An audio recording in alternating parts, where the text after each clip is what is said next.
वैशाली नगर से कांग्रेस के प्रत्याशी मुकेश चंद्राकर के समर्थन में वार्ड 20 के लोगों द्वारा एक बैठक आयोजित की गई, जिसमें कांग्रेस से वार्ड के नेता व पार्षद भी शामिल हुए। बैठक में कांग्रेस प्रत्याशी मुकेश चंद्राकर को जिताने का संकल्प लिया गया और सरकार की योजनाओं को बताया गया। भिलाई शहर के कुछ वरिष्ठ नेता जिन्होंने सरकार की योजनाओं की जानकारी जनता को बताई कि कांग्रेस क्या क्या काम कर रही है और कौन कौन सी योजना का लाभ जनता ले रही है। पारिवारिक उनके रिश्ते हैं, तो दूसरे विधायक से वो ज़्यादा ही काम कराएगा इस विधानसभा में, ऐसा मेरा मानना है और लोगों का भी कहना है। तो मैं आप लोगों से निवेदन करूंगा कि इस बार मुकेश चंद्राकर को प्रचंड बहुमत से उनको विजय दिलाइए। वैसे लाइव रिपोर्ट हमारी कह रही है, रोज लाइव रिपोर्ट कह रही है कि गवर्नमेंट तो कांग्रेस की ही बन रही है। जो 3000 किसानों की घोषणा किया गया है, अभी प्रियंका जी आई थी जाल बांधा में, वहाँ 200 यूनिट का माफ किया है गैस सिलेंडर का। और बच्चों को पढ़ाई जो KG 1 से PG तक का उसका फ्री किया गया है। आत्मानंद स्कूल जो बना रहे थे, आत्मानंद कुछ जगह में बना रहे थे, पर उसने ये घोषणा कर दिया जितने सरकारी स्कूल है, जितने भी सरकारी स्कूल सब आत्मानंद स्कूल घोषित कर दिया जाएगा अगर हमारी गवर्नमेंट बनती है। तो ये हमारे लिए बहुत सौभाग्य की बात है। हमारा मुख्यमंत्री है, किसान पुत्र है और किसानों के लिए कर रहा है, गरीबों के लिए कर रहे हैं, युवा बेरोजगारों के लिए कर रहे हैं, दाई दीदी क्लिनिक का होता है उसके लिए भी कर रहे हैं। तो ऐसा सुनहरा अवसर और हमको कभी नहीं मिलेगा। इसलिए मैं आप लोगों से निवेदन करने आया हूँ कि कम से कम इस बार हमारे ब्लॉक से, हमारे वार्ड से प्रचंड बहुमत से चुनाव जीते। और जो अगला प्रत्याशी है, अगला प्रत्याशी का भी मेरे पास कई फोन आ रहे हैं कई लोगों का कि कई उसका केक जो ये हो गया है वहाँ वो केस में लगाया जाए, किसी को नौकरी में लगाऊंगा बोल के पैसा खाया हुआ है, फ्रॉड है। इन हमारे प्रत्याशी के ऊपर एक भी ब्लेम नहीं है, सब साफ सुथरा व्यक्ति है और CM परिवार का व्यक्ति है। तो मैं सबसे निवेदन करने आया हूँ उसको प्रचंड बहुमत से विजयी बनाइए, ये मेरी आप लोगों से प्रार्थना करने आया हूँ। और प्रत्याशी नहीं आ पाया, पर मैं अभी प्रयास ये करेंगे, हम जब भी इस वार्ड का दौरा करेंगे तो प्रत्याशी आएगा और घर घर जाएंगे। आदरणीय रामानंद मौर्य हैं, आप लोग हैं और पूरे चौहान साहू जी पूर्व पार्षद हैं, सभी लोग के साथ कुमराज साहू जी वार्ड के अध्यक्ष हैं, सभी के साथ वो इस वार्ड में घूमेंगे, ऐसा मैं उनसे निवेदन है। और आएंगे कभी कभी। इसी तरह में मैं आदरणीय संतोष देशमुख जी आए हुए हैं, उनसे निवेदन करूँगा कि वो भी साझा करेंगे हमारे महती सभा को। हमारे क्षेत्र के ब्लॉक अध्यक्ष भाई कश्यप जी, पूर्व पार्षद भाई चमन साहू जी, हमारे राकेश मिश्रा जी और सुनील भाई, सब हमारे सब साथी हैं, कांग्रेस से सब जुड़े हुए लोग हैं। और ये बहुत आधी बात तो कश्यप जी आप लोग को बहुत विस्तार से समझा चुके हैं। निश्चित रूप से दुर्ग जिले में हम जिस जिले में रहते हैं वहीं का हमारा आज मुख्यमंत्री है। ये इस चीज़ को हम लोग को खुद गौरवान्वित महसूस होता है। और उसी CM के क्षेत्र में अगर कहीं वैशाली नगर क्षेत्र में भी अगर आप जैसे कश्यप जी बताया विगत 15 साल से विधायक विहीन था, इसका खामियाजा आप लोगों को भुगतना पड़ रहा है। क्योंकि आज निश्चित रूप से कांग्रेस की सरकार प्रदेश में पिछले बार भी अभी है सरकार और अभी आने वाले समय में सरकार बनेगी। तो अगर आपके क्षेत्र से कांग्रेस का जब सरकार बनेगा और कांग्रेस का विधायक भी बनेगा तो निश्चित रूप से आपके क्षेत्र का किस तरीके से विकास होगा आप खुद कल्पना कीजिए।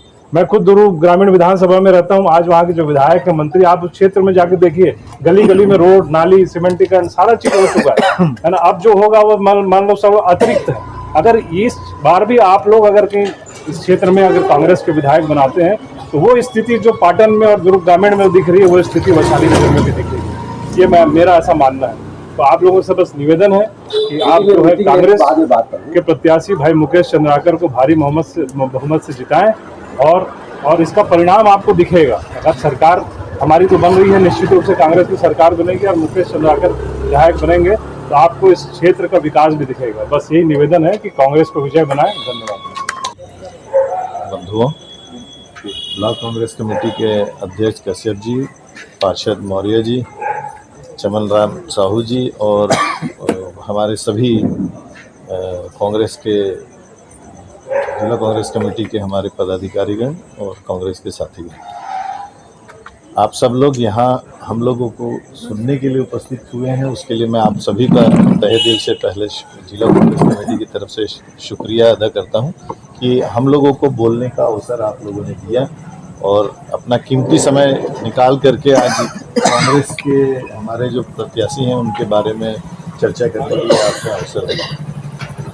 पूर्व हमारे जो वक्ता हैं उन्होंने जिस तरीके से बताया कि विकास तभी दिखेगा जब सरकार अगर कांग्रेस की है और विधायक कांग्रेस का अगर बनता है तो निश्चित तौर से यहाँ उस क्षेत्र का विकास बहुत तेज़ी से होता है। मैं और एक चीज़ आपको बताना चाह रहा हूँ कि आज निचले स्तर में हमारे जो नगर निगम में कांग्रेस का महापौर है, विधायक अगर कांग्रेस का आता है और सरकार कांग्रेस की रहती है तो निश्चित तौर से जैसे भाई संतोष देशमुख जी ने बताया कि नगर निगम के गठन के बाद से सन 2000 से जब से नगर निगम गठन हुआ था तो रिसाली एक ऐसा क्षेत्र रहता था जहाँ पे विकास हो नहीं पाता था। ज़्यादातर पैसा जो है वो वैशाली नगर और भिलाई नगर में ही ख़त्म हो जाता था, इसलिए कि भिलाई नगर निगम में स्थानीय जो विधायक और मंत्री होते थे उनका उसके ऊपर में नियंत्रण होता था। जैसे ही नगर निगम अलग हुआ, मतलब कांग्रेस के विधायक चुन के वहाँ आए और माननीय भूपेश बघेल जी उस समय प्रदेश अध्यक्ष थे, उन्होंने ये आश्वासन दिया कि अगर हमारी पार्टी हमारा विधायक चुन के आता है तो निश्चित तौर से मैं एक नए नगर निगम का गठन करूँगा और आप खुद देखिएगा कि विकास कैसे तेज़ी के साथ होता है।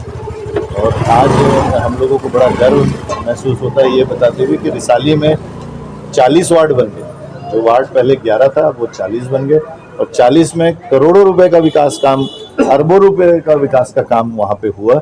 और अब हम लोगों को आने वाले जो साल है उसमें उसी नाली को तोड़ के और या तो गहरा करना पड़ेगा या फिर और उसको चौड़ा करना पड़ेगा। मतलब हमारे पास विकास के लिए अब एक्स्ट्रा जगह नहीं है, उसी काम का फिर हम नए तरीके से विकास करेंगे।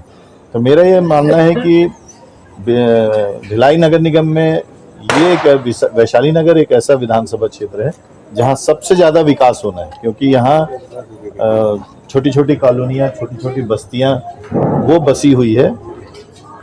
मेरे ख्याल से अर्जुन सिंह जी के समय में पट्टा दिया गया, फिर सारे लोगों को व्यवस्थित ढंग से बसाया गया, फिर लक्ष्मण चंद्राकर जी जो हैं उन्होंने इस सड़क के रूप में इसका विकास किया, फिर निरंकारी जी ने काफ़ी प्रयास किया और निश्चित तौर से धीरे धीरे जो है यहाँ पे विकास जो है लोगों ने देखा कि कैसे स्लम से वो भिलाई स्टील प्लांट एक व्यवस्थित कॉलोनी थी, उसके पैरेलल ये कॉलोनी जो है धीरे धीरे डेवलप हुई और आज मैदान में आप देख सकते हैं कि कैसे विकास हो रहा है। तो मेरा ऐसा मानना है कि आदरणीय भूपेश बघेल जी जिस तरीके से मैदानी क्षेत्र में काम करने का उनका अपना एक तरीका है, मेरा आप सभी से निवेदन है कि आपका जो कीमती वोट है वो कांग्रेस के विधायक को जिताने में अगर हम लोग लगाते हैं तो निश्चित तौर से मेरा ऐसा भरोसा है कि आने वाले पंचवर्षीय में आप खुद देखेंगे कि यहाँ का विकास कैसे हुआ, नए सिरे से यहाँ पे डेवलपमेंट कैसे हो रहा है। चूँकि हम लोग शहरी क्षेत्र में रहते हैं, निश्चित तौर से